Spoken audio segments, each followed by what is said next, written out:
Hello friend, आज हम कल्याण jewellery stock का टेक्निकल एनालिसिस करेंगे और देखेंगे हमें करंट मार्केट में स्टॉक में क्या अपॉर्चुनिटीज़ है। जहाँ हम बाई करें तो हमारा रिस्क रिवार्ड क्या होगा और हमारा टारगेट क्या क्या निकल के आ सकते हैं। ठीक है, तो स्टॉक को हम डेली चार्ट पे जब देख रहे हैं तो स्टॉक ने कल से दिन से ऑलमोस्ट 7% अभी गेन पे बैठा है, बट ये ओपनिंग ऑलमोस्ट 9% के ऊपर ही खुला था। इसका एक रीज़न भी है कि एक बल्क डील हुआ है न्यूज़ के बेसिस पे ही।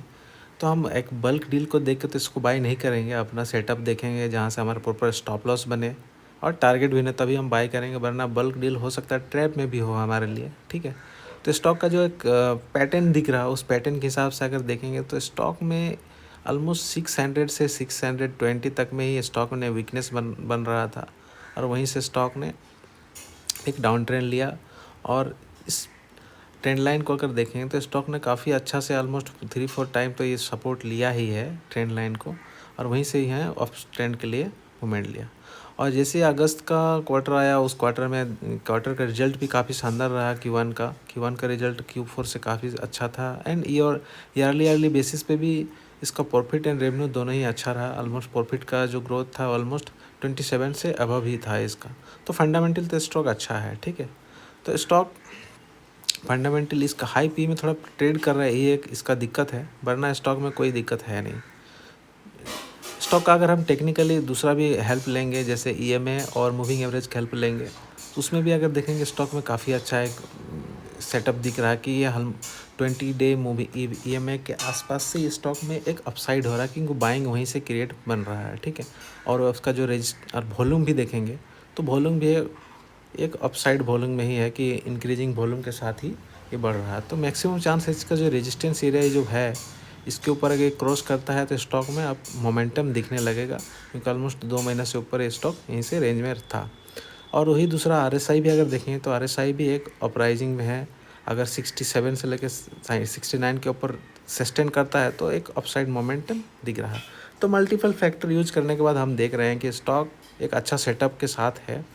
इसका जो स्टॉप लॉस या टारगेट होगा, ये सभी एक्चुअली में मल्टीपल टाइम के हिसाब से साथ फिबोनाची, EMA और मूविंग एवरेज अप्लाई करने के बाद ये सब मैं निकालता हूँ। बट अगर इसमें यूज़ करेंगे इस वीडियो में तो काफ़ी लंबा होगा, इसलिए मैं शॉर्ट फॉर्म में इसका यूज़ करता हूँ। आप भी कर सकते हैं इसके लिए।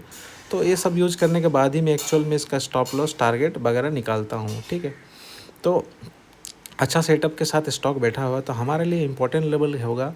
अगर स्टॉक अभी तो आसपास में ही है ब्रेकआउट का, तो अभी स्टॉक अगर 590 के ऊपर स्टॉक सस्टेन करता है, वो 5 मिनट से 15 मिनट का कोई भी एक बुलिश कैंडल के साथ अगर सस्टेन करता है तो हम बाई करेंगे इंट्राडे के लिए। आज तो ओपनिंग ही ऑलमोस्ट 7 से 9% में हुआ था, आज तो काफ़ी रिस्क है, पर फिर भी अगर 90 के ऊपर जाता है तो 20% तक का भी इस स्टॉक में मूवमेंट रहता है। इसलिए ज़्यादा नहीं, अगर 90 के ऊपर जाता है तो 1% का स्टॉप लॉस लेके रिस्क लेके ही ट्रेड बनेगा। आज तो इंट्राडे के लिए ज़्यादा अच्छा ट्रेड होगा नहीं, तो 1% का स्टॉप लॉस लगा सकते हैं। बट स्विंग ट्रेड के लिए काफ़ी अच्छा सेटअप बन रहा है। अगर स्टॉक 590 के ऊपर जाता है तो हमारा स्टॉप लॉस जो होगा स्विंग बेसिस के लिए, वो हमारा ऑलमोस्ट हो जाएगा यहाँ से 560 का, यहाँ से स्टॉप लॉस बनेगा।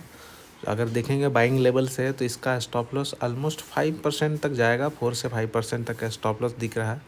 तो और इसका ऑफसाइड जो होगा, अगर मान लीजिए उसके ऊपर जाता है तो पहला टारगेट जिसका है ऑलमोस्ट 640 का पहला टारगेट होगा, वो इंट्राडे में भी हो सकता है। जैसे आज हो सकता ना भी हो, क्योंकि आज तो ऑलरेडी 10% ऊपर खुला है, तो ये 640 तक जाएगा। उसका यहाँ से अगर बाइंग लेवल से अगर देखा जाए तो ऑलमोस्ट 10% तक का है। तो अगर रिस्क रिवार्ड भी देखें तो 1:2 होगा, पर स्विंग ट्रेड में इसका टारगेट काफ़ी ज़्यादा है, ऑलमोस्ट 900 प्लस इसका टारगेट है। तो ऑलमोस्ट यहाँ से अगर देखेंगे तो 50% प्लस इसका टारगेट बचा हुआ है।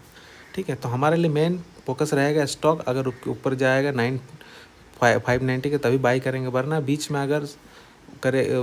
अगर स्टॉक मूवमेंट रहेगा तो हम उसको अवॉइड करेंगे और ब्रेकआउट होने का वेट करेंगे। जब ब्रेकआउट होगा तभी इसका मोमेंटम प्ले करेंगे, वरना स्टॉक में अभी वेट एंड वॉच सिनेरियो में रहेगा। तो थैंक यू फ्रेंड, अगर वीडियो एनालिसिस अच्छा लगा तो चैनल को जरूर लाइक करिए, सब्सक्राइब करिए एंड शेयर करिए।